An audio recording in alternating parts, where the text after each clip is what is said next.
Ada satu cerita tentang korban kecelakaan di daerah Bekasi yang dia nyampein satu pesannya, dan menurut gue ini horor banget sih kalau lu ngalamin langsung. Jadi di akhir tahun 2013 ada satu korban laki-laki dan satu korban perempuan ketabrak kereta api di stasiun Kranji. Ya Allah. Oke. Nah, dari cerita penduduk sekitar, cerita ini tuh horor banget. Jadi pas sebelum kejadian korban ini nih, ada satu anak perempuan pakai baju gamis dan ikro di tangannya. Yang mana anak perempuan ini tuh lagi pengen ke tempat dia ngaji.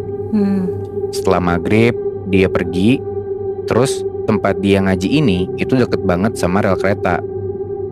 Pas si anak kecil cewek ini ngelewatin rel kereta itu, dia ngeliat ada sepasang cewek sama cowok yang kayaknya mereka pacaran. Mereka berduaan nih duduk di atas rel kereta api.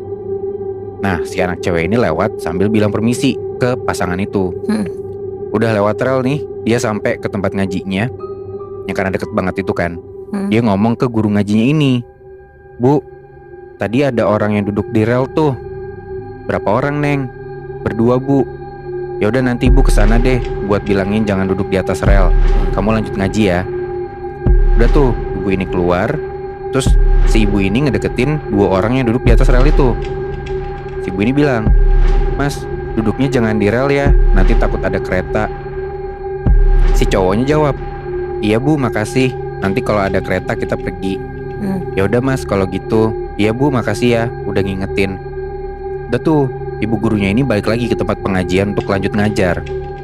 Gak sampai 5 menit si ibu guru ini nyampe di tempat ngaji, ada suara dari tempat si ibu ini ngajar ngaji, masih di ruangan yang sama ya. Ada suara orang teriak kenceng banget, "Astagfirullah," gitu. Dan dibarengin sama suara kereta lewat. Dan bener aja, ada orang yang tabrak kereta nih, Natmoy. Jadi gara-gara kejadian itu, orang-orang di pengajian tuh jadi gak fokus. Mereka jadi pada ngeliatin ke arah rel kereta kan.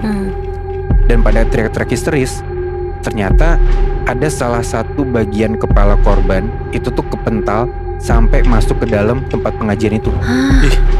Sampai bikin ada yang pingsan di tempat. Ya karena kaget kan, Iya. ngelihat kepala putus di depan dia gitu.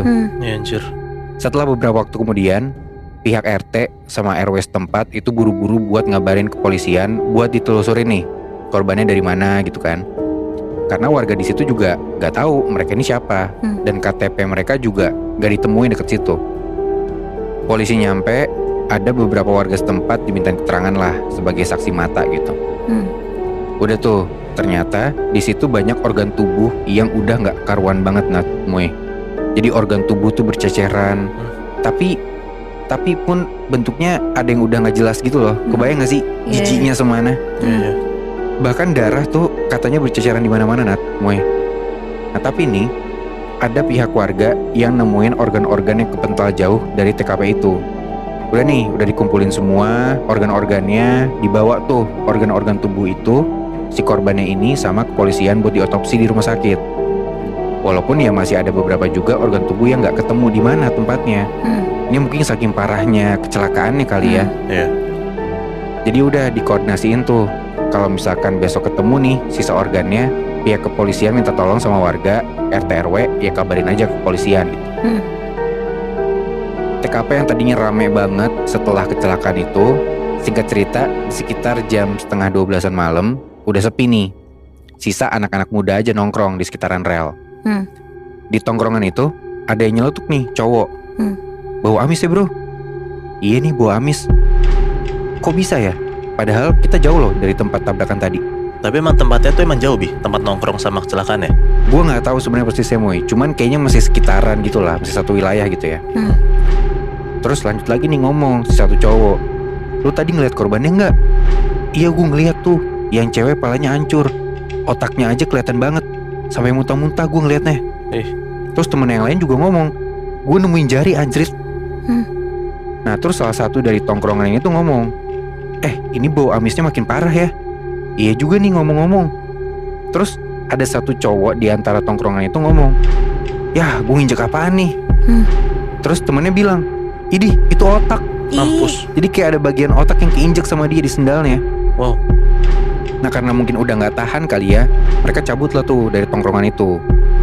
Si cowok yang nginjek bagian otak ini, dia gesekin sendalnya ke jembatan yang ada di sekitar tempat itu, gak jauh dari warung warga intinya. Tapi pas setelah dia pulang ke rumah, entah kenapa dia tuh ngerasa kayak ada yang ngikutin dia dari belakang. Ini si cowok yang nginjek bagian otak tadi ya. Pas udah mau deket rumah, tiba-tiba nih si cowok ini ngerasa ada yang ngomong dari telinga dia. Suaranya kayak gini, "Tolong kembalikan otak saya." Anjing. Serem banget kan? Dia gak berani nengok ke belakang, langsung lari tuh dia ke rumahnya. Gara-gara ketakutan kan dia. Cuman pas dia lagi lari kayak gitu, suaranya tuh masih berasa ngikutin dia. Digedor-gedor tuh rumahnya, dan untung banget dia bisa tuh sampai masuk ke dalam rumah. Dia nangis-nangis, dia ceritain ke orang tuanya dia ngalamin apa. Dan saking takutnya dia, sendal yang kena bagian otak tadi tuh langsung dibuang besokannya sama dia. Karena dia takut kali ya diikutin lagi sama sosok arwah ini. Anjing, padahal dia nggak tahu ya kalau yang dia injek tuh otak bekas korban, tapi malah dia diikutin gitu lebih. Ya apes aja kali ya, gara-gara emang ya di sekitar situ terus tiba-tiba lu nginjek sesuatu yang belum didapetin sama kepolisian gitu kan, organ yang ketinggalan gitu ya. Apes aja sih menurut gue. Wah serem banget sih. Tapi Bi, gue jadi kepikiran deh, si dua orang tadi tuh apa emang sengaja bunuh diri ya? Soalnya kan tadi dia diingetin tuh sama si guru ngaji itu untuk pergi dari situ.